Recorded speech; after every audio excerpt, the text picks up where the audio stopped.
बहुत समय पहले एक शांत जंगल के भीतर एक बुद्धिमान साधु रहता था।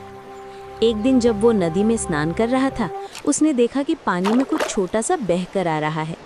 वो एक नन्हा चूहे का बच्चा था जो तेज बहाव में संघर्ष कर रहा था। साधु को उस पर दया आ गई। उसने बड़ी कोमलता से उसे पानी से निकाला और अपने घर ले आया। साधु के पास महान योग शक्ति थी।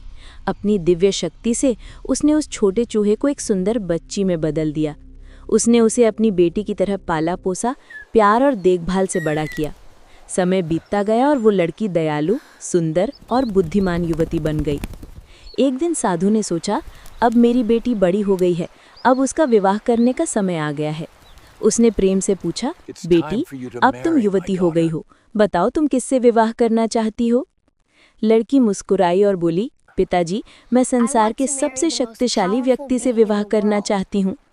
साधु ने कहा, तो फिर वो सूर्य होगा, क्योंकि वही सबसे शक्तिशाली है। वो सबको प्रकाश देता है और कभी नहीं थकता। साधु सूर्य के पास गया और बोला, हे सूर्यदेव, मैं अपनी बेटी का विवाह आपसे करना चाहता हूँ, क्योंकि आप सबसे शक्तिशाली हैं। सूर्य मुस्कुराया और बोला, हे साधु, मैं सम्मानित महसूस करता हूँ, पर मैं सबसे शक्तिशाली नहीं हूँ।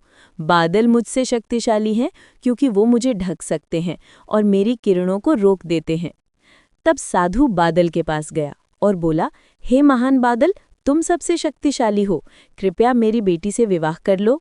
बादल बोला, नहीं है साधु, मुझसे तो हवा शक्तिशाली है। जब हवा चलती है तो वो मुझे जहाँ चाहती है उड़ा ले जाती है। साधु फिर हवा के पास गया और बोला, हे शक्तिशाली हवा, तुम सबसे बलवान हो, मेरी बेटी से विवाह कर लो। हवा ने कहा, नहीं है साधु, मैं सबसे शक्तिशाली नहीं हूँ। पर्वत मुझसे भी शक्तिशाली है, चाहे मैं कितनी भी जोर से चलूं वो मुझे रोक देता है। आखिरकार साधु पर्वत के पास पहुंचा और बोला, हे महान पर्वत, तुम सबसे शक्तिशाली हो, क्या तुम मेरी बेटी से विवाह करोगे? पर्वत हंसते हुए बोला, मैं मजबूत हूँ, पर मैं भी चूहे से डरता हूँ। वो मेरी चट्टानों में बिल बनाता है और मुझे कमजोर कर देता है। ये सुनकर साधु हैरान रह गया। उसे वो छोटा चूहा याद आया जिसे उसने वर्षों पहले नदी से बचाया था।